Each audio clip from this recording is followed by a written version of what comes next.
Bab 63. Babu man syaka imamahu iza tawwala.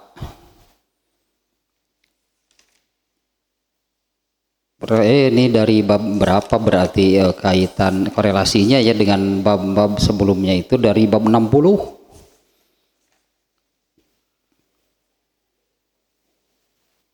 Ini dari bab 60 ya nih sampai bab sekarang nih masih ada kaitannya. Bab ke-60 apabila imam membaca bacaannya panjang gitu ya. Kemudian ada seseorang yang memisahkan diri karena ada keperluan.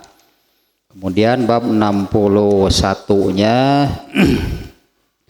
bab imam meringankan berdirinya, artinya memendekkan bacaan suratnya sambil tetap menjaga kesempurnaan sholat.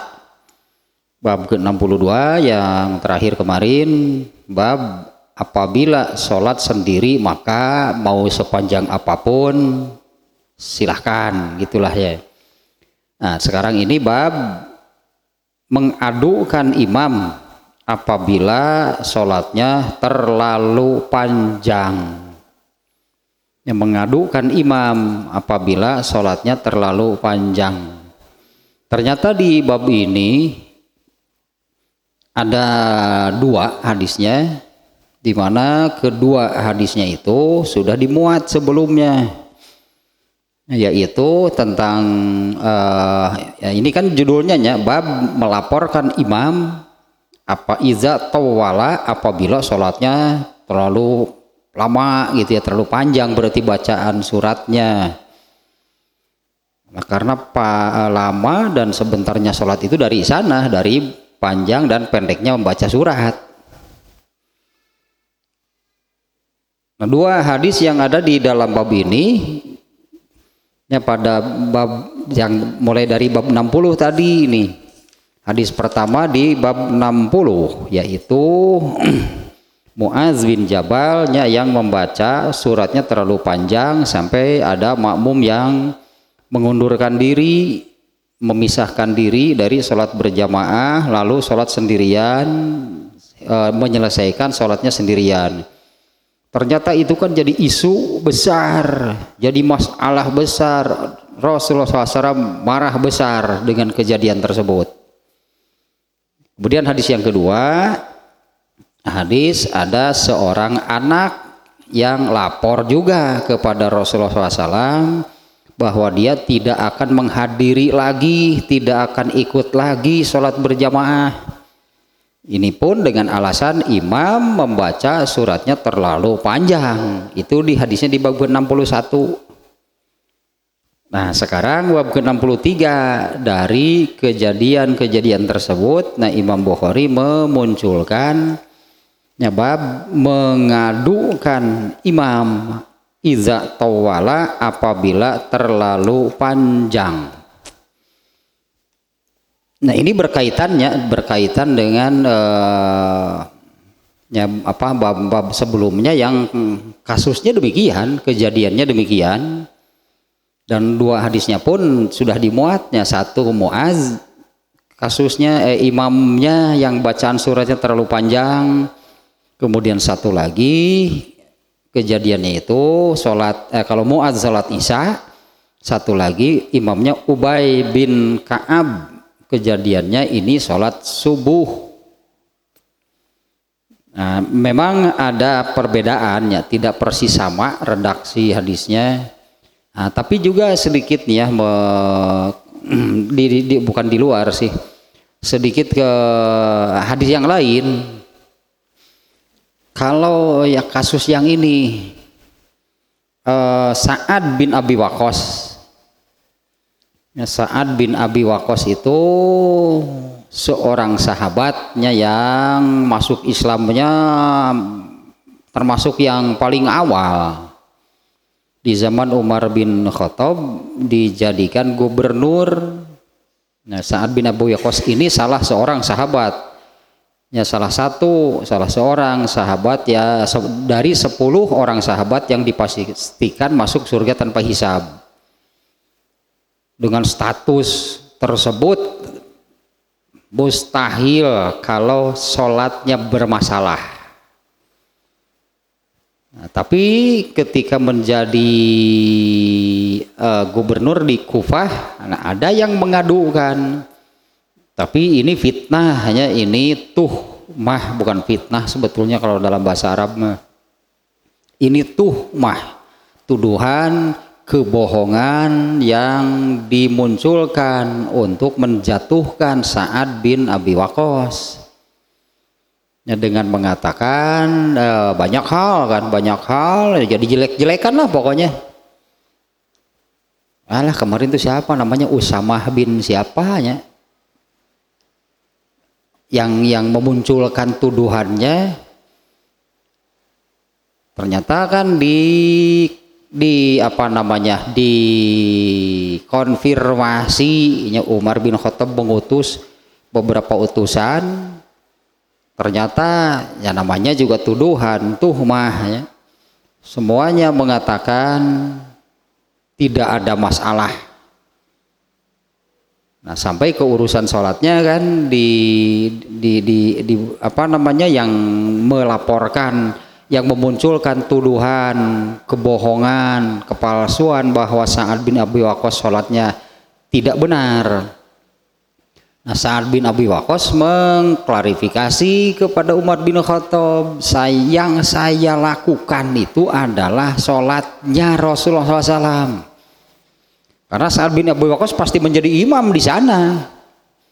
Yang aku kerjakan ketika mengimami itu ya sholat Rasulullah SAW, yaitu memanjangkan 2 rakaat pertama ketika sholat Isya, memanjangkan 2 rakaat pertama dan memendekkan 2 rakaat berikutnya. Itu klarifikasi dari Sa'ad bin Abi Waqqas. Nah, tapi kan yang disebut memanjangkan di sini bandingannya dengan 2 rakaat awal disebutnya lebih panjang, lebih lama dari 2 rakaat berikutnya. Kalau 2 rakaat berikutnya kan hanya Fatihah, mau dipanjang-panjang juga tetap saja sekian gitu kan, 7 ayat, mau dipanjangkan bagaimana? Adapun 2 rakaat awal, aku memanjangkan 2 rakaat awal dan memendekkan 2 rakaat berikutnya. Nah, yang disebut memanjangkan itu kan bukan sepanjang-panjangnya sampai makmumnya kesal gitu ya. Sampai makmumnya kesal, sampai makmumnya apa namanya, ada yang memisahkan diri, sampai ada yang makmumnya kapok tidak mau berjamaah lagi, kan tidak seperti itu. Tapi bisa saja kan. Nah, ini kasus lain artinya, meskipun ini hanya tuhmah, ini hanya tuduhan, ini kebohongan, ini kepalsuan. Jadi makmum berhak berarti mengadukan imamnya. Kalau di zaman Rasulullah SAW sendiri, masjid kan bukan hanya satu. Di zaman Rasulullah SAW itu masjid bukan hanya satu, Masjid Nabawi. Nah, misalnya kan pada hadis yang ininya, Mu'adz kan menjadi imamnya itu kan di masjid kaumnya. Kemudian Ubay bin Ka'ab itu disebutkan kejadiannya di Masjid Quba. Kalau Rasulullah SAW ya tentunya kalau sholat itu di Masjid Nabawi, dan orang-orang yang sekitar Masjid Nabawi ya sholatnya bersama Rasulullah SAW. Mu'adz sendiri kadang-kadang ikut dulu gitu berjamaah bersama Rasulullah SAW sebagai makmum, pulang ke daerahnya kemudian mengimami sholat yang sama. Bagi Mu'adz itu menjadi sunat. Jadi Mu'adz itu sholatnya 2 kali, ikut dulu bersama Rasulullah SAW, kemudian pulang menjadi imam di daerahnya. Nah, karena di masjid di zaman Rasulullah SAW itu banyak, ini seperti hari ini juga sama. Di Madinah bukan hanya Masjid Nabawi, ada Masjid Khandaq, ada Masjid Quba, masih ada sampai sekarang, dan banyak lagi lah ya. Di Makkah juga sama. Ada masjid jin namanya, ada masjid kucing. Di Makkah ada masjid jin namanya, ada masjid kucing. Bukan hanya Masjidil Haram ya. Nah di masjid-masjid selain Masjidil Haram itu di Makkah itu juga penuh orang-orang yang sholat. Artinya mereka yang memang tidak ke Masjidil Haram ya sholatlah di daerahnya masing-masing ya, karena di daerah masing-masing itu juga ada masjid. Nah ini babnya melaporkan imam. Kalau di sini kan karena kasusnya itu dua hadis ini sama, imamnya terlalu panjang baca suratnya sehingga memunculkan masalah gitunya, di dalam berjamaahnya itu memunculkan masalah. Yang pertama kan masalahnya ada makmum yang mengundurkan diri, memisahkan diri. Ya tadi saya katakan bahwa ini jadi isu besar, ini jadi masalah besar. Sehingga Rasulullah SAW marah besar dengan kejadian tersebut. Kemudian satu lagi imamnya Ubay bin Ka'ab, ya, di mana ada yang mengatakan karena terlalu panjang bukan memisahkan diri, tapi dia mengatakan besok saya nggak akan ikut lagi berjamaah. Ternyata dari dua kejadian tersebut kan Rasulullah itu marah dan menegur imamnya. Nah hadisnya nih ya, yang pertama ada tambahan judul kalau di sini ya. Judul pokoknya dari judul ini gitu ya. Di kita ini sekarang kita melihat di daerah kita sendiri, masjid itu sangat banyak. Satu RW mungkinnya, satu RW lebih dari satu. Di tiap RW lah gitunya, masjidnya lebih dari satu. Nah kalau ada kejadian seperti ini harus lapor kepada siapa? Harus lapor kepada siapa kalau imamnya gak bener?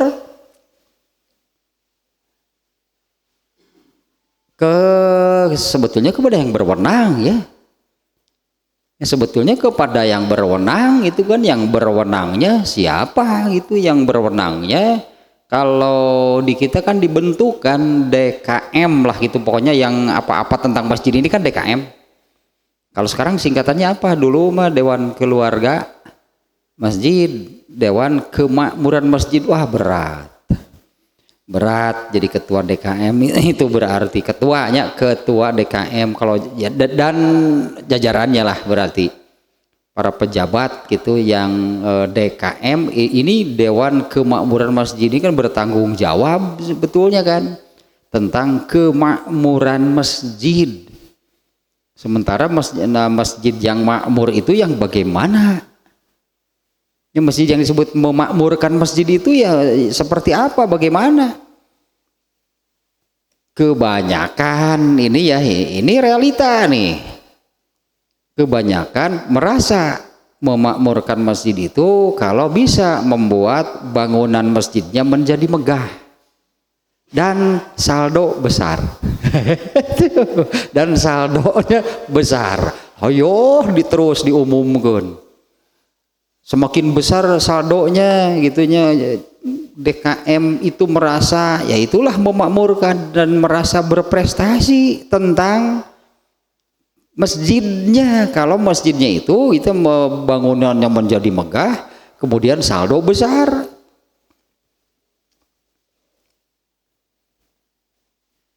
Tentu ini ya penyimpangan kalau demikian.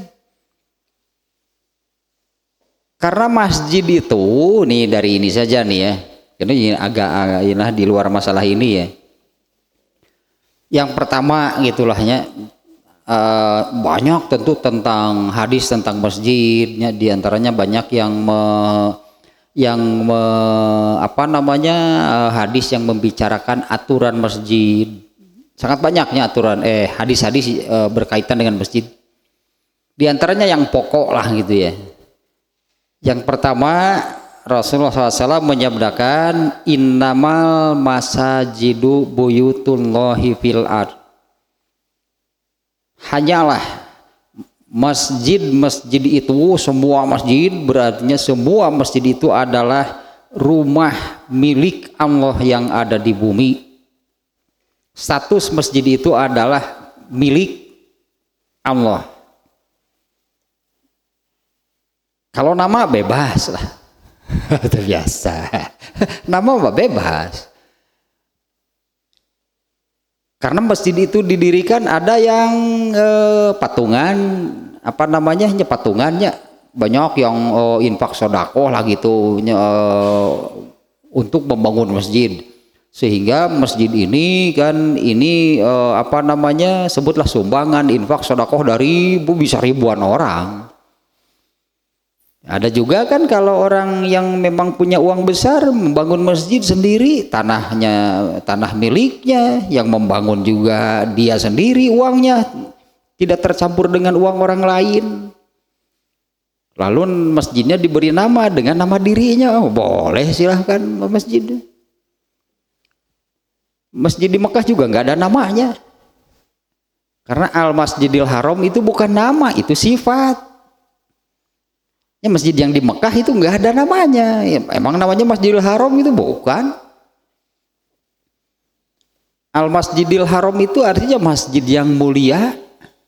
Kalau Masjid Nabawi ya lah boleh disebut itu namanya Masjid Nabawi. Nah, kalau nama bebas, tanpa nama juga boleh. Ya, contohnya masjid yang itu di Jalan Pajagalan Bandung, masjidnya apa namanya? Nyebutnya Masjid Pajagalan. Apa itu jadi sebutan, jadi namanya? Bukan, itu orang menyebut Masjid Pajagalan itu. Kalau nama tanpa nama juga nggak ada masalah. Misalnya eta namanya si Hasan, namanya Al Hasan, oh boleh silahkan. Untung iya omo ngaranna, aduh lu nggak bangun teh omo, itu jadi Al Omo urun masjid, dah boleh mangga. Dah waktu bersaing atau si Hasan jeung si Omo teh, si Hasan jeung masjid berengaran Al Hasan, aing gak bisa. Ya masjid ngaran Masjid Al Omo. Kan harus ke Arab-Araban atau masjid ngaran Omo, jadi Masjid Al Omo pek ngaran malah bebas. Nah, satu, masjid itu milik Allah meskipun yang membangunnya pribadi, anggaplahnya meskipun yang membangunnya pribadi, statusnya masjid milik Allah berarti. Kemudian yang kedua, innama bunyatil masajidu lissolati wali qiraatil qur'ani wali zikrillah. Ini tujuan dibangunnya masjid. Jadi semata-mata dibangunnya sebuah masjid itu untuk sholat, yang pokok lah sebutnya, yang disebut lebih dulu. Masjid itu didirikan untuk sholat, kemudian untuk membaca Al-Quran, dan untuk kegiatan zikir. Zikir itu bukan hanya menyebut. Rasulullah SAW dulu latihan perang di dalam masjid. Dalam rangka apa latihan perangnya? Membela agama kan? Ya, latihan perangnya ini dalam rangka apa? Kenapa latihan perang di masjid? Perangnya perang agama. Jadi kalau latihan perang itu masuknya kemana dari yang tiga? Sholat bukan gitu kan. Kemudian membaca, disebutnya membaca Al-Quran, itu membaca, mengkaji Al-Quran berarti mengkaji ilmu agama gitu di dalam masjid, di tujuan dibangunnya masjid. Nah yang ketiga artinya kegiatan-kegiatan apa namanya, bukan menyebut sihnya, kegiatan-kegiatan yang terkait itulahnya dengan mengingat Allah. Rasulullah itu di zaman Rasulullah itu latihan perang di dalam masjid. Nah, pernah kejadian gitu sedang latihan perang di dalam masjid, Rasulullah di dalam rumahnya. Lalu Aisyah itu melihat gitu dari pintu oleh Rasulullah dihalangi gitu, tidak boleh menyaksikan gitu Aisyah. Karena kan rumah Rasulullah kan nempel ke masjid. Aisyah itu melihat gitu dari dalam rumahnya oleh Rasulullah itu tirainya ditutup itu nggak boleh melihat. Itu tujuan masjid, makmurnya masjid itu ya kalau ini tercapai sholat. Ya kalau ini ada hanya di dalam masjid sholat, kajian ilmu lah gitu sebutnya, sholat, kajian ilmu atau kegiatan-kegiatan yang berkaitan dengan ajaran agama Islam. Itulah substansinya ya, berartinya kegiatan-kegiatan yang berkaitan dengan ajaran Islam, termasuk latihan perang, termasuk Rasulullah juga pernah mengikat seorang tawanan perang di masjid. Itu kan bentuk pekerjaan, berarti kan bentuk amalan kan, mengikat seorang tawanan perang di dalam masjid. Ini harus tercapai, berarti inilah tujuannya membangun masjid. Ya ini kalau dianggap kritik boleh lah, silahkan ya. Kebanyakan nih mayoritas di kita ini yang menjabat di DKM itu kan yang anggaplah yang mengurusnya, yang mengurus itu masjid, nah itu DKM, dewan itu kan, bukan perorangan lah, dewan. Nah, mereka ini merasa sudah berprestasi, anggaplah berprestasi itu menjalankan jabatannya itu kalau bisa mengubah bangunan masjidnya menjadi megah dan kenceleng besar, saldo gitu saldo kenceleng besar. Padahal kegiatannya sholat mana yang datang, kemudian suka ada kajian nggak di sana? Aya sih bulanan, ngan sebulan sekali itu ngamamurkeun masjid. Kemudian suka kegiatan apa lagi gitunya, sukanya kan kajian keilmuan gitunya, dan kegiatan-kegiatan itu yang terkait dengan agama Islam gitulah, itu tujuannya dibangun masjid. Ya kalau mau dianggap kritik silahkan, saya kira ini kritik yang membangun kan, karena menurut hadis tadi bahwa tujuan didirikannya masjid itu untuk apa? Ini kan harus tercapai, barulah disebut makmur masjid itu. Kalau yang sholatnya banyak berarti jumlahnya saja dulu nih. Kemudian kalau di masjid itu banyak kajian keilmuan dan banyak kegiatan-kegiatan yang berkaitan dengan ajaran Islam, nah itu memakmurkan masjid. Kuriak, ini asa hebat teh. Kuriak masjid teh merasa berprestasi lah gitunya, karena telah membuat bangunan masjidnya menjadi lebih bagus, lebih indah, lebih megah lah gitu. Dan saldonya besar. Ada aya kepentingan dengan kegiatan-kegiatan hese ngeluarkan teh, aneh kan? Karena saldo itu dari sodakohnya orang yang saya yakin yang memberi sodakoh itu ingin jariah, bukan untuk disimpan. Jariah itu kalau diambil digunakan, berarti digunakan untuk itu tadi kepentingan apa yang kegiatan masjid. Saldo tereh beak, ya kan bae da kuduna beak mah tuh. Justru jamaah teh atoh tereh beak masuk butuh sabaraha cek jamaah teh, karena memang memberikan sedekah itu kan ingin jariah mereka kan, bukan untuk ditabung tuluy disimpan di bank, di rekening itu kumaha ya teh. Dan merasa itu sebagai satu prestasi gitunya menjadi pengurus masjid kalau saldonya itu besar. Hari komentalan wae hese saldo besar gitu, hujan bocor wae hese bendahara DKM tinggal luarkeun nanti. Nah, prestasinya merasa berkurang kalau saldonya berkurang. Prestasinya merasa berkurang, justru merasa prestasi naik itu kalau saldonya bertambah liur dasar curang. Tahu lah temannya banyak di sekitar kita itu ternyata demikian gitu. Memang makmurnya masjid itu kalau bangunannya megah. Justru karena ada hadis yang menyebutkan di antara ciri akhir zaman sudah fitnahnya kerusakan. Di antaranya kerusakan yang di dalam agama Islam itu, di antara ciri yang disebutkan oleh Rasul itu adalah masjidnya semakin megah tapi jauh dari sunnah.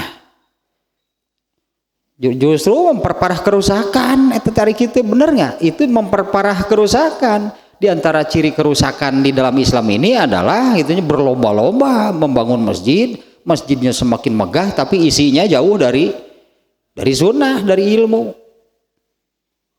Itu menambah dan memperparah kerusakan justru. Ini saldo, soalnya mah kudu terus nambah saldo. Jadi masalah teh. Lamun menipis tuh, aduh saldo tereh beak, da jamaah mah atoheun. Halus aja syukur ya dipake mah. Asal jelaskan laporanana meureunnya dipakai apa. Karena yang infak sodakoh ke masjid itu ingin jariah, bukan untuk disimpan jadi tabungan yang besar. Yang ngomean gitu, kieu mun aya kebutuhan yang masjid wae bendahara teh meni ngopet sih nu manehna wae di cek urang teh atuh. Siga nu manehna meni hese ngeluarkeun teh. Misul dipersulit ngeluarkeun teh. Nah, kembali lagi ke sini. Ada tambahan judulnya waqala Abu Usaidin tawal tabina ya bunayya. Abu Usaid berkata, kamu terlalu panjang mengimami kami wahai anakku. Berarti ini hadis ininya menunjukkan terjadi nih. Bapaknya makmum, anaknya yang menjadi imam. Itu tambahan judulnya. Kalau judul Imam Bukharinya sendiri babu man syaka imamahu iza tawala, bab mengadukan imam apabila sholatnya terlalu panjang. Sebetulnya sudah jelas untuk bab ini, sudah jelasnya karena ini masih ada kaitan kan dengan dari bab-bab sebelumnya, bab 60, 61, 62, ini bab 63 dimana kan pada dua kejadian yang satu imamnya Muaz, yang satu lagi imamnya Ubay bin Ka'ab, dua-duanya kan diadukan kepada Rasulullah. Nah kita bacalah hadisnya ya, karena hadisnya sama gitu, tapi ada sedikit perbedaan redaksi. Itu diantara metode Imam Al-Bukhari sebetulnya.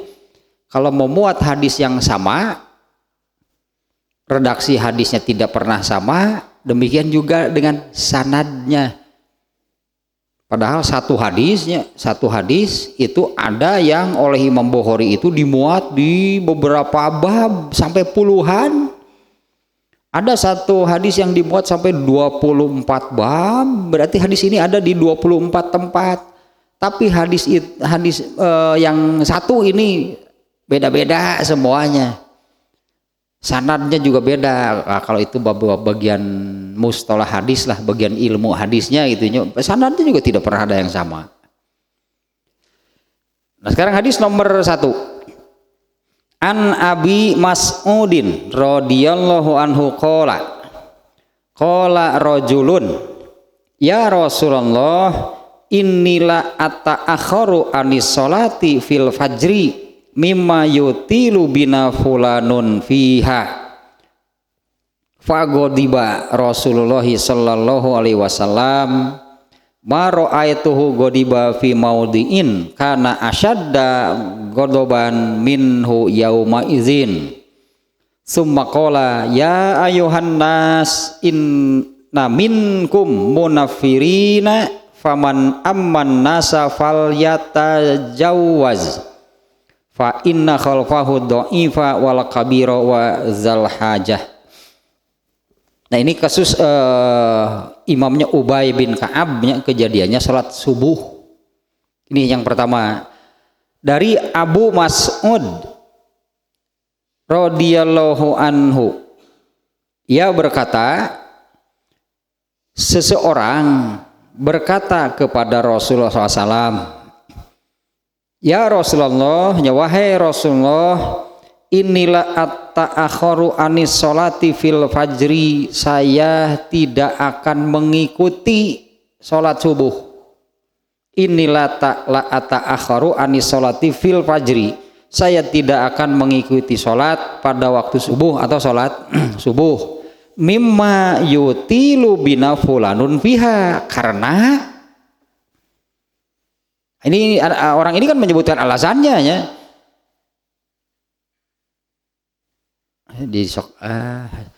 Ingat ini nih, kalau kita bandingkannya atau kita baca dulu nih ya. Saya tidak akan mengikuti sholat subuh lagi, gitulah ya. Mimma yutilu bina fulanun fiha, karena si fulan tuh bacaannya panjang banget, gitulah, bacaannya sangat panjang pada sholat tersebut. Mimma yutilu bina fulanun biha, nah karena itu si fulan, artinya imamnya gitu, membaca suratnya sangat panjang, tidak akan berjamaah lagi. Biasanya berarti kan berjamaah kan, saya tidak akan ikut lagi berjamaah sholat subuh. Alasannya karena imamnya membaca surat yang sangat panjang. Fagodiba Rasulullah SAW, kemudian Rasulullah SAW marah. Padahal jelas kan alasannya, kenapa tidak berjamaah? Jelas gak nih alasannya bagi Rasulullah? Rasulullah bisa menerima gak alasannya? Saya tidak akan berjamaah lagi karena imamnya membaca surat sangat panjang. Rasulullah SAW marah. Nah bahkan marahnya seperti ini, maro'aituhu godiba, aku tidak pernah melihat beliau marah fi maudiin, tentang satu masalah. Aku tidak pernah melihat beliaunya Rasulullah SAW marah tentang sesuatu itu, tentang karena satu masalah. Karena asyadda godoban minhu yauma izin, yang lebih besar daripada kemarahannya saat itu. Aku tidak pernah melihat Rasulullah SAW marah karena sesuatu melebihi kemarahan Rasulullah SAW pada kejadian ini. Nah, itu kan kemarin juga ini kan sudah sebetulnya ya. Ini Rasulullah SAW malah marah besar karena ini masalah sholat. Karena ini masalah sholat. Saya coba perhatikan kata-kata Abu Mas'ud kan, ini yang menceritakannya. Aku tidak pernah melihat kemarahan Rasulullah SAW tentang atau karena satu masalah. Maro'ayatuhu godiba fi maudiin, aku tidak pernah melihat Rasulullah SAW marah karena satu masalah, karena asyadda yang lebih besar dari kemarahan beliau minhu yauma izin, dari kejadian tersebut. Karena masalah ini kemarahan Rasulullah SAW paling besar dinya, karena kan tadi ini kejadian ini menjadi isu yang besar, jadi masalah besar, ya marahnya juga besar berarti. Karena ini masalah sholat, masalah amal terpenting. Summa qala, kemudian Rasulullah SAW bersabda, ya ayuhan nas. Nah inilah bijaknya Rasulullah SAW. Padahal Rasul juga tahu siapa imamnya, yang diadukan itu siapa. Dalam kasus ini, kejadian ini, imamnya adalah Ubay bin Ka'ab. Ubay bin Ka'ab termasuk orang yang bacaan Qurannya bagus. Yang paling bagus di antara para sahabat itu adalah Ibnu Mas'ud. Ubay bin Ka'ab pun termasuk salah seorang di antara ada 7 orang sahabat yang oleh Rasulullah SAW itu diperintahkan untuk mencatat Al-Quran. Setiap kali ada wahyu yang diterima oleh Rasulullah SAW, Rasulullah akan memerintahkan catat. Tapi catatan yang mereka tulis, catatan ayat-ayat Al-Quran yang mereka tulis itu tidak ada yang dimiliki oleh pribadi. Ketujuh orang itu pemimpinnya Zaid bin Sabit, ya, sahabat Rasulullah SAW-nya namanya Zaid bin Sabit. Dia pemimpinnya dari 7 orang yang ditugaskan oleh Rasulullah untuk mencatat Al-Quran. Setiap semuanya, ya kadang-kadang sedang bersama siapa, kadang-kadang sedang bersama siapa gitu. Tidak setiap kali ke-7 orangnya ini abring-abringan. Nah, setiap kali mereka selesai mencatat, maka catatan Al-Qurannya itu akan ditarik, diambil oleh Rasulullah. Mereka nggak boleh punya catatan, tidak bolehnya. Rasulullah SAW tidak membolehkan satu orang pun sahabat yang punya catatan Al-Quran. Bahkan ke-7 orang, ya, ke-7 orang disebutnya Kutabul Wahyi. Nah, ada 7 orang. Kutabul Wahyi itu para penulis wahyu Rasulullah SAW. Itu yang ditugaskan untuk mencatat Al-Quran. Itu setiap kali Rasulullah ada wahyu yang diberikan kepada Rasulullah, bacakan. Nah, itu dicatat oleh ke-7 orang. Tapi semuanya tidak boleh ada satupun sahabat yang mempunyai catatan bahkan tulisan Al-Quran. Nah, setiap kali mereka selesai mencatat wahyu yang baru diturunkan oleh Rasul, diambil catatannya oleh Rasulullah SAW, itu kemudian disimpan di rumah istrinya Hafsah. Nah, kalau di rumah Hafsah itu ada catatan Al-Quran, itu yang diberikan oleh Rasulullahnya hasil tulisan para penulis wahyu tadi. Nah, catatan Al-Quran di rumah Hafsah itu dipinjam oleh Abu Bakar ketika beliau Abu Bakar ininya menjadi khalifah. Abu Bakar ini membuat satu buah mushaf untuk arsip, untuk dokumen. Tetap tidak menyebar, Al-Quran tetap tidak menyebar. Di zaman Utsman bin Affan, nah barulah itu Al-Quran itu diperbanyak dan disebarkan. Karena di zaman Utsman bin Affan itu bacaan Al-Quran sudah mulai berbeda-beda. Nah, di zaman Utsman bin Affan, ya, bacaan Al-Quran itu berbeda-beda. Itu di daerah Anu bacaan ayat ini bacaannya begini, di daerah mana bacaannya lain lagi. Nah, Utsman bin Affan melihat ini membahayakan bagi Al-Quran, maka Utsman bin Affan membuat mushaf induk namanya. Mushaf induk itu dibuat oleh Utsman bin Affan. Rujukannya adalah itu catatan ayat-ayat Al-Quran yang ada di Hafsah. Kemudian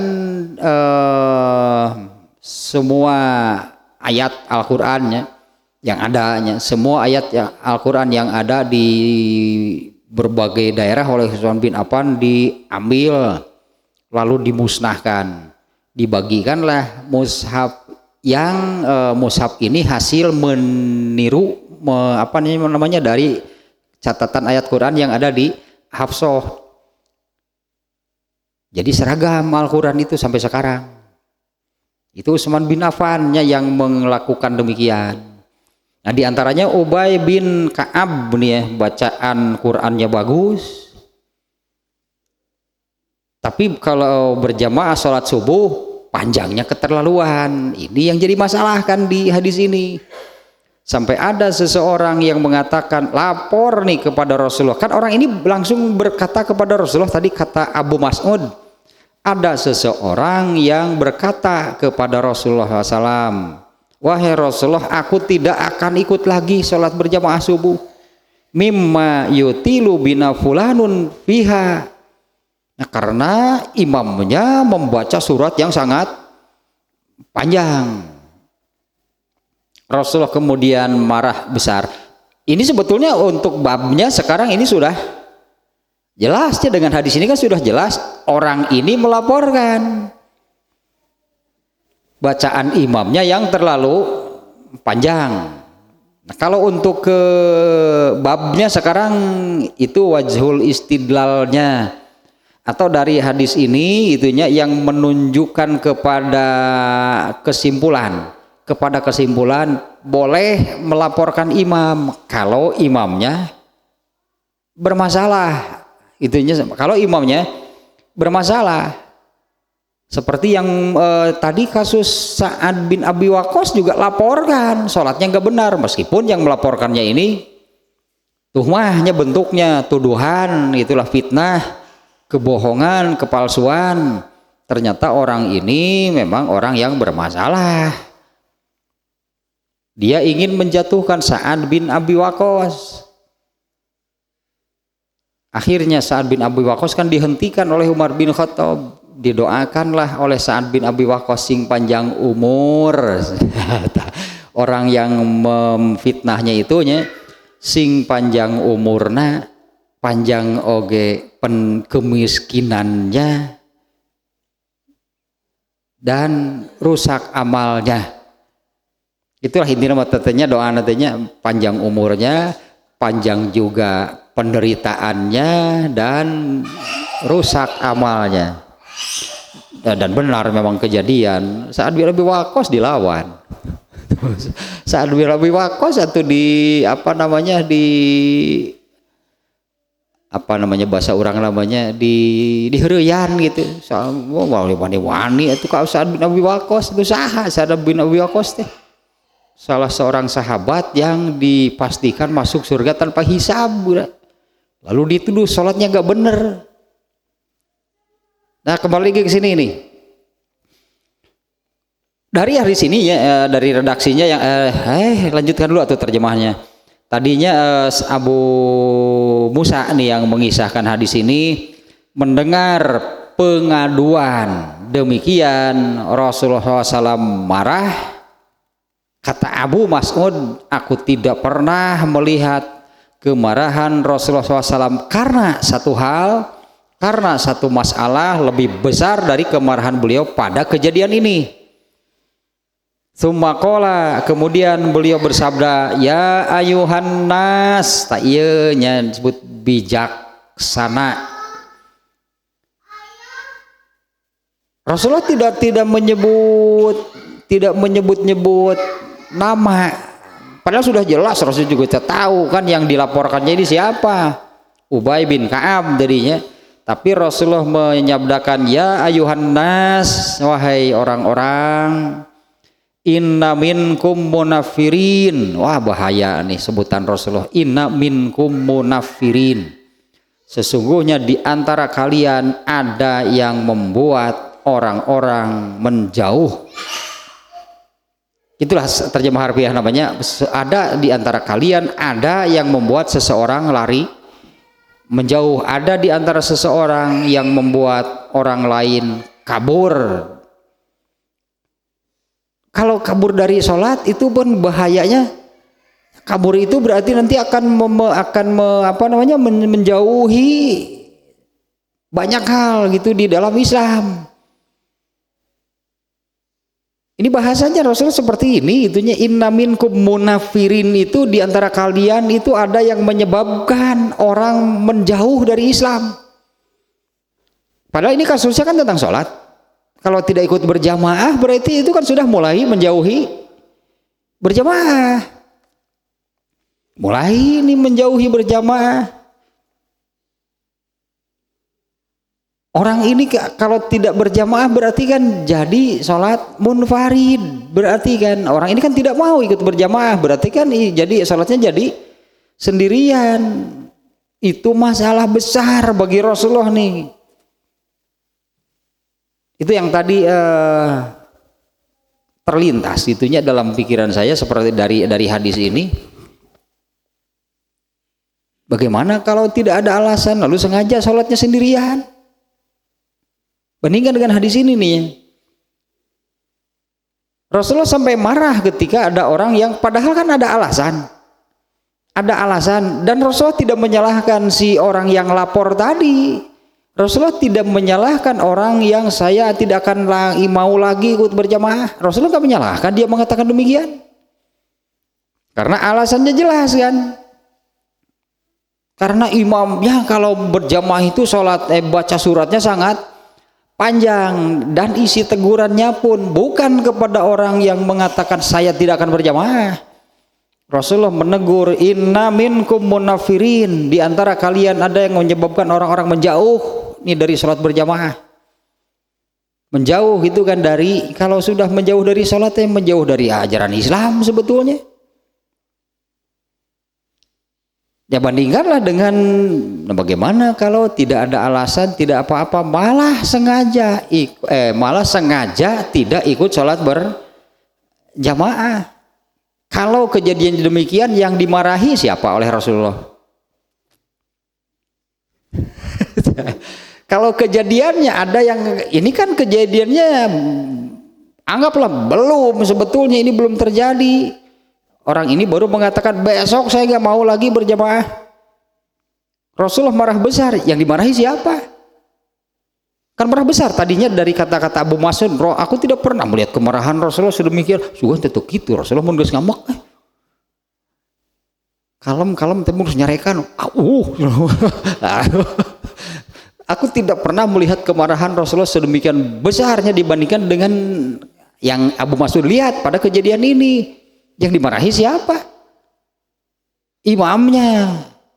Dengan mengatakan di antara kalian, nah ini bijaknya Rasulullah tidak ubay maneh sia. Nggak nunjuk orang Rasulullah itu ya. Tapi Rasulullah mengatakan di antara kalian, bisa jadi Rasulullah bersabda demikiannya juga matanya tidak tertuju ke ubay. Di antara kalian, ya bahasanya keras, ini bahasanya sangat keras. Inna minkum munafirin, di antara kalian ada yang menyebabkan orang menjauh. Atau bahasa lainnya lari, kabur lah gitunya. Di antara kalian ada yang membuat orang kabur, menjauh dari mana? Kabur dari apa? Ini kan kasusnya soal berjamaah. Tapi dari kejadian ini Rasulullah tidak menyalahkan orang yang mengatakan saya tidak akan berjamaah lagi. Enggak, mana di redaksi hadisnya enggak ada Rasulullah menyinggung orang, menyebut orang tadi. Karena alasannya jelas, imam membacanya terlalu panjang. Nah, maka teguran Rasulullah itu adalah kepada imamnya. Nanti di hadis yang kedua lebih jelas lagi. Atuh baca we surat Al-A'la, tong panjang-panjang teuing berjamaah teh.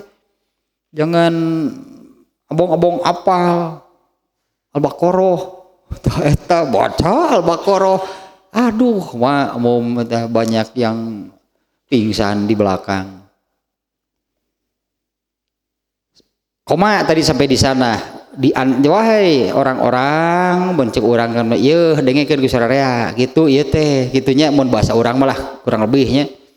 Dengarkan oleh kalian semua.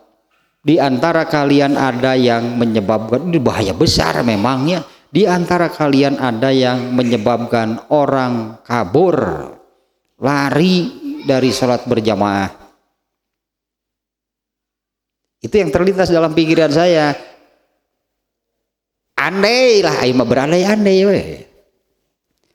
Andai ada sahabat yang sengaja tidak berjamaah tanpa alasan. Ya, kalau ini kan ada alasannya. Meskipun ini belum kejadian, tapi saya tidak akan mau berjamaah lagi, belum kejadian sebetulnya. Andai ada sahabat yang sengaja tidak berjamaah, kalau Rasulullah tahu, kira-kira yang dimarahi imamnya atau ambek nagepan. Seperti apa Rasulullah marah kalau ada yang tidak berjamaah? Seperti apa kemarahan Rasulullah kalaunya karena kepada sahabat nggak ada kan sahabat yang tidak berjamaah? Seperti apa kemarahan Rasulullah SAW kalau ada sahabat yang berani tidak berjamaah? Itu kan hadisnya dulu sudah yang paling awal, masih ingat gak kemarahan Rasulullah seperti apa? apabila datang waktu sholat, aku akan memerintahkan seseorang untuk menjadi imam. Padahal kan imamul a'zam, imam besar kan Rasulullah SAW. Aku akan memerintahkan seseorang untuk menjadi imam. Dan aku akan perintahkan seseorang untuk mengumpulkan kayu bakar. Aku akan menyelinap diam-diam. Ya, menyelinap diam-diam. Aku akan datangi dan bakar rumah orang yang sengaja tidak berjamaah. Eta kemarahan Rasulullah SAW. Itu bagi yang tidak berjamaah. Bukan hanya rumahnya. Aku akan diam-diam menyelinap membakar rumah orang yang sengaja tidak berjamaah. Orangnya di mana? Di dalam rumah. Duruk aing jeung imahna tah cek Rasulullah teh. Lain imahna, jelmana. Nu pokona mah nu rek diduruk mah. Jadi disebut tadi diduruk jeung imahna, lain kan duruk imahna. Moal aya berarti nggak akan ada sahabat yang sengaja tidak berjamaah. Kalaupun ada yang berniat tidak berjamaah, ini alasannya sampaikan kepada Rasulullah dan ini benar ternyata. Rasulullah tidak memarahi orang yang mengatakan demikian. Yang dimarahi oleh Rasulullah itu adalah imamnya yang menyebabkan orang-orang jadi tidak mau sholat berjamaah. Nah, inna minkum munafirin. Soal realita mah tadi kan ararane. Soal realita mah ararane kan. Tadi DKM gak gitu di orang merasa berprestasi itu merasa berprestasi lah mengurus masjid itu kalau bangunannya dibuat menjadi lebih baik, lebih megah bahkan dan saldonya besar. Itu kan menyimpang sebetulnya nu kitu teh. Kemakmuran masjidnya mana? Nah, di sini juga kalau lihat realita sekarang tuh aneh realita mah. Ada nggak orang yang sengaja tidak berjamaah? Banyak. Kalau sahabat ada nggak yang demikian? Diduruk ku aing cek Nabi kita di tepan. Oh Nabi tepan geus ngembun sembak manyaan murukan. Nabi teh apalagi urusan salat. Kajian dipasrahkeun nang imaman mah kabatur. Duruk cenah jeung imahna. Apa gitu. Duruk jeung imahna teu berjamaah mah. Tapi adanya yang memahami hadis tersebut. Oh, mana buktinya enggak ada yang diduruknya? Nya ada sahabat moal aya tuh. Sahabat moal aya tuh. Jadi teu naon untuk berjamaah ge. Ieu cenah kumaha ieu teh? Nah jadi gitu, aku ini mana ada ngebuktinya rumah sahabat yang dibakar. Emang sahabat tengah harajakeun teu berjamaah munnya bakal aya pasti. Artinya kalau benar ada sahabat yang sengaja tidak berjamaah kejadian karena emang Nabi mengancam teh main-main. Emang Nabi teh heureuy. Ya apa Nabi bercanda gitu kan mengatakan aku bakar dengan rumahnya sekalian. Dihijikeun jeung imahna. Cek Nabi teh hijikeun sekalian jeung imahna diduruk. Tapi ada yang memahaminya kok mana enggak ada kejadian yang rumahnya dibakar. Apa ada sahabat yang memang tidak berjamaah dan tidak dibakar? Kan enggak ada sebetulnya. Ini yang dimarahi imamnya gitu karena makmumnya berniat anggaplahnya bermaksud tidak berjamaah itu imamnya yang demikian. Dan yang ditegur dimarahi bahkan oleh Rasulullah itu adalah imamnya. Faman amanna safal yatajawaz. Nah, barang siapa yang menjadi imam fal yatajawaz hendaklah memendekkan salatnya. Di bab apa Imam Bukhari teh bab ke-61 ya, bab ke-61 judulnya nih. Babu takhfifil imami fil qiyam. Qiyam itu kan posisi berdiri ketika membaca Fatihah dan surat. Jadi Imam Bukhari teh yang disebut memendekkan, meringankan salat itu adalah memendekkan berdirinya. Kalau Fatihah kan tidak bisa dipanjang-panjang. Fatihah itu tetap saja sekian 7 ayat. Yang dimaksud oleh Imam Bukhari bab imam tidak memanjangkan bacaan suratnya, tidak terlalu panjang bacaan suratnya, sambil tetap menjaga kesempurnaan sholat tersebut. Bukan bacaannya yang panjang itu berarti jadi malah kan makmum banyak yang terganggu fokusnya, terganggu pikirannya, terus nyarekan imam udah ruku, ayo tuluy maca ayat, ayo sugan geus rek ruku, tuluy keneh ieu teh. Makmum teh pikiranna teh terganggu kan salatnya, sementara kualitas masih ingat gak di bab ini? Di antaranya idza qudima asya'u ahadikum fal yabda bihi, jika waktu sholat datang bertepatan, anggaplah ternyata ada makanan disiapkan, maka makan dulu, kata Rasulullah. Apa maksudnya? Apa makan lebih penting dari sholat? Iya, cek tukang dah, cek ahli barang hakan, ahlul hak teh. Nyuy daruleh mending oge. Padahal Rasulullah memerintahkan demikian itu. Ininya kemarin juga ini kan sudahnya pembahasannya. Supaya ketika sholatnya itu, kalau sholat dulu kemungkinan besar pikirannya terganggu. Karena makanannya sudah disiapkan. Tapi kalau makan dulu nanti pikiran ketika sholatnya kan sudah tidak terganggu oleh makanan. Mengapa demikian? Untuk menjaga kualitas sholat.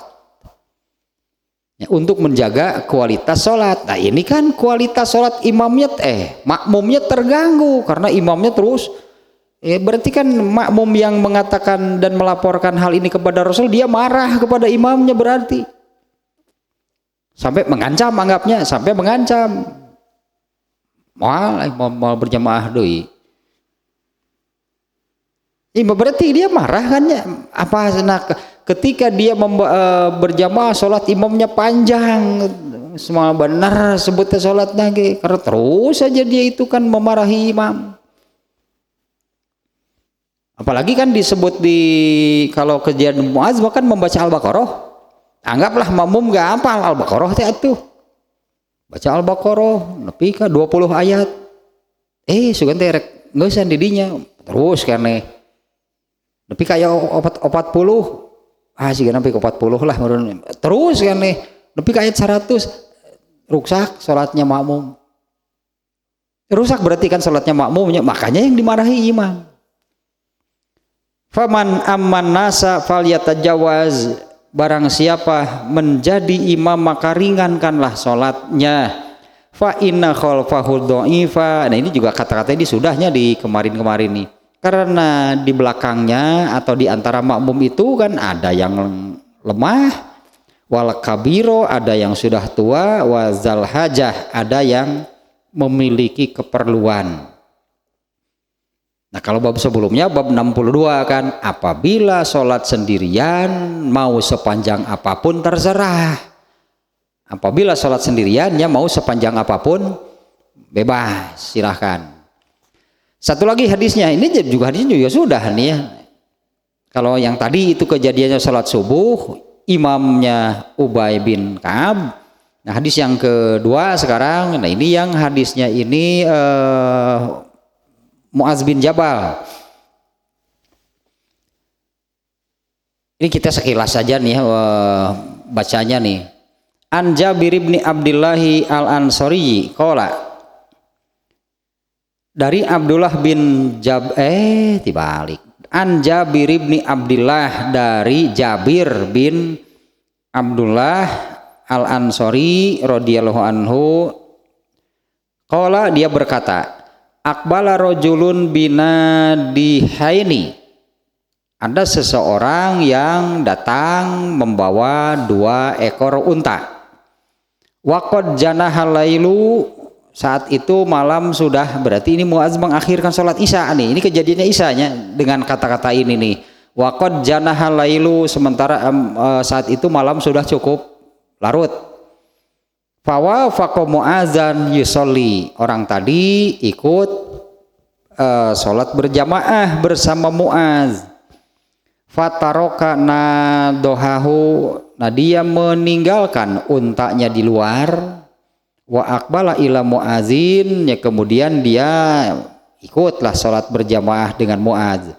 Faqara'a bi suratil Baqarati, Muaz bin Jabal saat itu membaca surat Al-Baqarah. Tapan iya kan mantap sebenarnya nama. Ya berjamaah gitunya apa namanya? Baca gitu surat Al-Baqarah banyak gitu kan. Resep sebenarnya nama salat dengan bacaan surat yang panjang. Tapi kan orang ini orang yang sedang ada keperluan, itu masalahnya. Nah bahkan tadi di hadis sebelumnya kan Rasulullah menasehatinya, barang siapa menjadi imam maka ringankanlah, pendekkan saja sholatnya, karena di belakangnya atau karena di antara makmum itu kan ada yang lemah, ada yang berusia lanjut, wa zal hajah, ada juga yang memiliki keperluan. Jangan sampai jadi malas mau berjamaah, apalagi kadituna malas di sholatna, bahaya besar nu kitu teh. Nah di sini sampai barusannya faqara'as bi suratil Baqarah. Kemudian Muaz bin Jabal membaca surat Al-Baqarah. Au An-Nisa, ada juga yang menyebutnya saat itu yang dibacanya surat An-Nisa. Tetap panjang itu.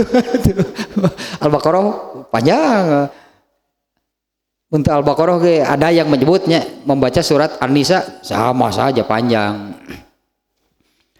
Fantolakor rojulu, nah orang itu kemudian memisahkan diri, mengundurkan diri, keluar dari sholat berjamaah. Nah kasus kejadiannya sampai di situ.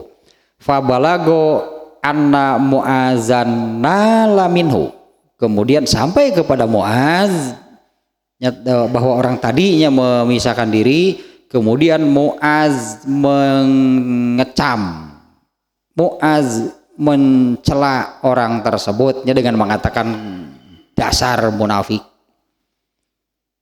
Fa'atan Nabiyya sallallahu alaihi wasallam fasyaka ilaihi Muazan.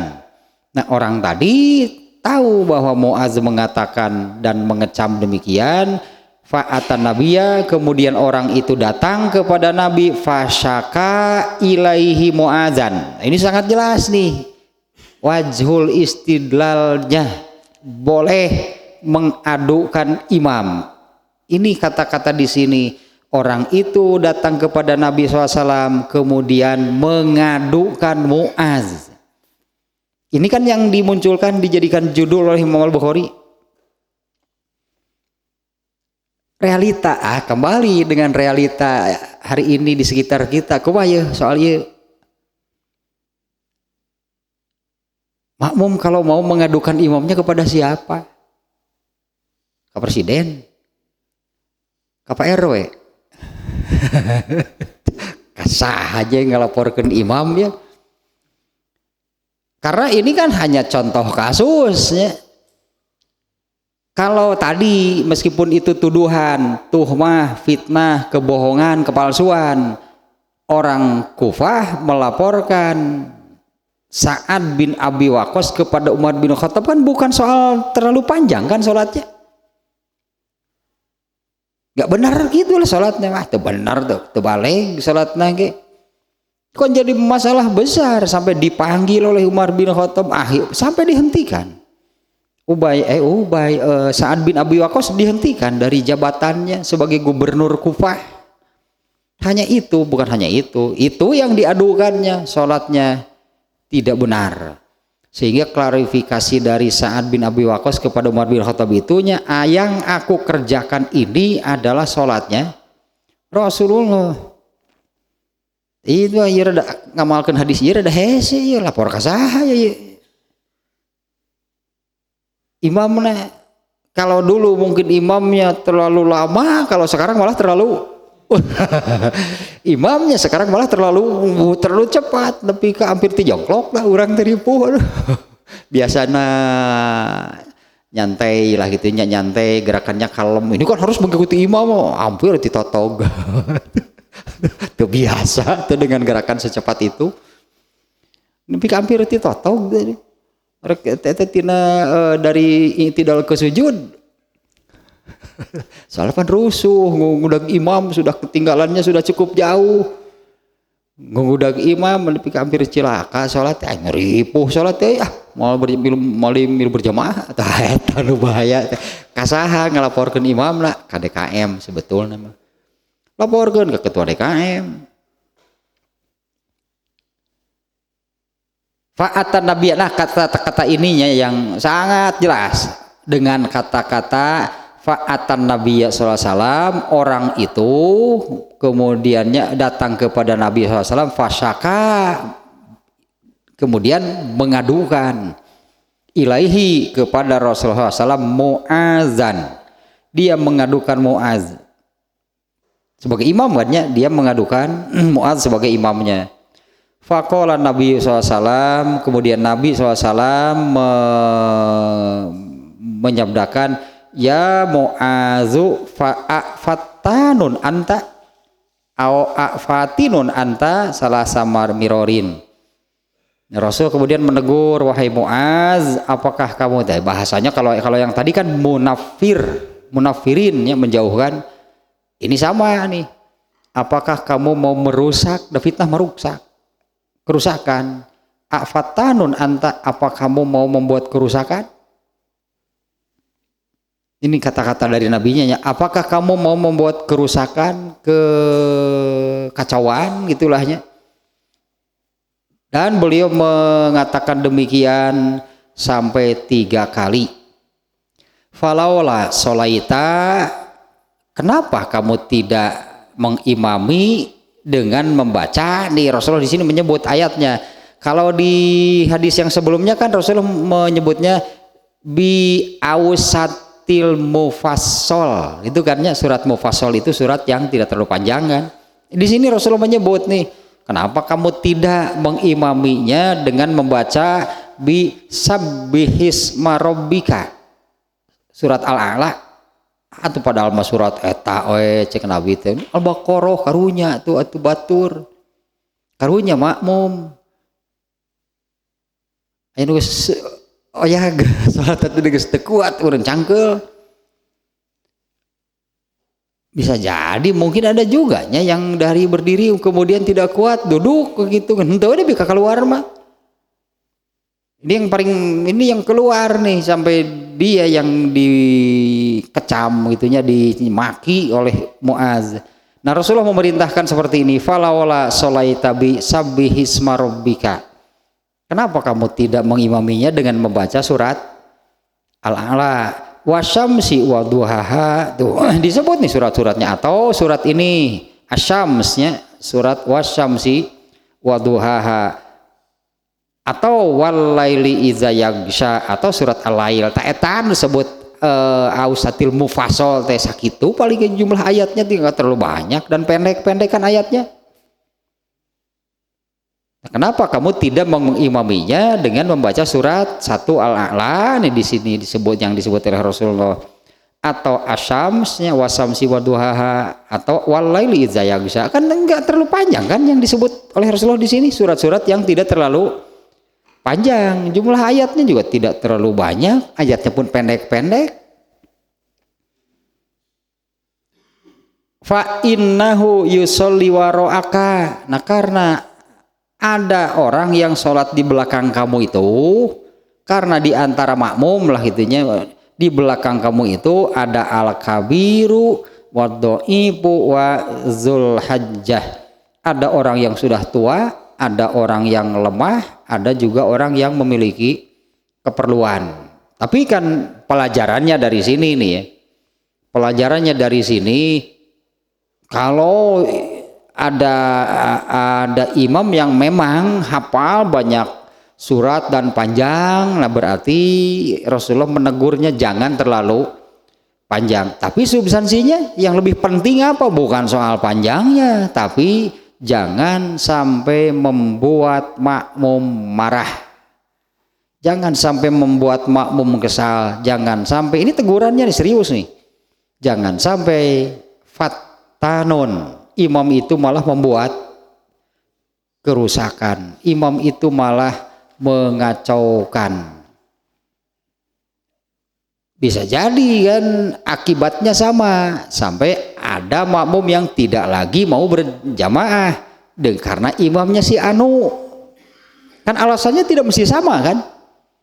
Alasannya tidak mesti sama karena terlalu panjang tadi, karena terlalu cepat. Oke, hoream di imaman ku si eta, urang teh maca teh yang genah atuh.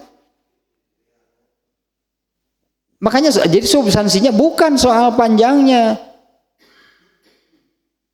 Kalau sholat para sahabat mah kita yakin semuanya beres sholat namanya, dia bacaan yang terlalu panjang itu yang jadi masalah. Tapi kan substansinya di sini dari teguran Rasulullah SAW pun kepada Muaz kan, masalahnya adalah kamu merusak kalau begitu. Apalagi kalau dua kan kejadiannya, satu sampai mengundurkan diri dari berjamaah. Yang satu lagi kapok berjamaah. Memang pada waktu sholatnya tidak mengundurkan diri, hanya terus mengikuti sambil dongkol hatinya. Panjang-panjang tuh, tar aja tuh rel. Panjang-panjang tuh, tar aja. Nah gitulah ya namanya substansinya kan, yang penting itu adalah siapapun berartinya yang menjadi imam jangan sampai memunculkan masalah untuk sholat berjamaahnya. Itu teta substansi nama itu kan, substansinya siapapun yang menjadi imam jangan sampai malah dari imam munculnya masalah di dalam berjamaah tersebut. Contoh kasusnya di hadis-hadis ini adalah imamnya yang terlalu panjang sehingga membuat makmum dongkol, marah, sampai ada yang memisahkan diri, sampai ada yang kapok gitu kan, merasa kapok berjamaah kalau imamnya Ubay bin Ka'ab. Besok saya mau sholat sendiri saja di rumah. Wah, Rasulullah malah besar adi duruk berku aing gitu mah tuh. Tapi kan ini alasannya jelas ya. Kalau yang tanpa alasan sengaja, jadi sengaja tidak berjamaah, sengaja tidak berjamaah, sengaja memilih sholat sendirian di rumah, diduruk tanu gitu, nu diancam dibakar yang seperti itu. Teruslah tanya judulnya ya, kalau judulnya yang ini adalah melaporkan imam. Tapi tadi kan pelajaran pentingnya adalah kemarin juga sudahnya disampaikan bahwa makmum itu kan sholatnya dikomando oleh imam. Makmum kan tidak boleh bergerak dengan kemauannya sendiri. Makmum kan nunggu komando dari imam. Artinya makmum ini sholat mereka tergantung kepada imam. Imam berarti yang bertanggung jawab. Imam yang harus kalau di sini ya, imam yang justru harus menjadikan sholat berjamaahnya itu apa bahasanya ya, beres itunya, tertib, teratur, kondusif. Ulah nepikeun ke imam dan nu hiji macelang itu, nu hiji keluar nila berjamaah teh, nu hiji deui kapok aing moal berjamaah deui. Mun saya imamna sok. Tapi can pantas atuh si eta jadi imam. Tidak akan siapa yang lebih dari Ubay bin Ka'ab itu di darah Kuba, berarti kan dia kan yang paling pantas menjadi imam. Nyata salah tanya pelajaran penting nama, berarti imam itu harus memperhatikan sehingga sholat berjamaahnya itu menjadi kondusif, beres, tidak muncul masalah sampai makmum harus mengadukannya. Ya, sampai makmum itu harus mengadukannya. Kalau dulu mah enak, ada Rasulullah, lapor ke Rasulullah, ayo naik kudu lapor ke saha itu. hese laporan lagi jadi we sasus di antara makmum imam saya tahu. Oh, kemarin wah itu kan jadi mana bisa tenang pikiran makmumnya ketika sholat itu, mana bisa tenang, mana bisa fokus, mana bisa konsentrasi. Kalau sejak awal ketika mau berjamaah, si eta aing mah imamna si imam alamat coba. Soal bener sholat itu teh. Kasihan makmum. Nah, sementara kan sholat berjamaah ini kunci sebetulnya. Kunci pokok gitu dari persatuan dan kesatuan di antara kaum muslimin dari sholat berjamaahnya. Makanya kalau yang tidak berjamaah mah nges tong di aku umat dorok sekalian jeung imahna. Gitu pan eta kan gitu ya. Tong di aku umat si eta mah dorok sekalian jeung imahna, dalin duruk ngaduruk imahna wungkul hijikeun sekalian. Hijikeun jeung imahna sekalian sudah. Tosalah eta pelajaran penting namanya sudah substansinya. Bukan soal melaporkan imamnya, tapi substansinya. Kalau imamnya bermasalah, ini jadi masalah untuk makmum dan sholat berjamaahnya sendiri. Itu yang harus diperhatikan dan dijaga oleh seorang imam.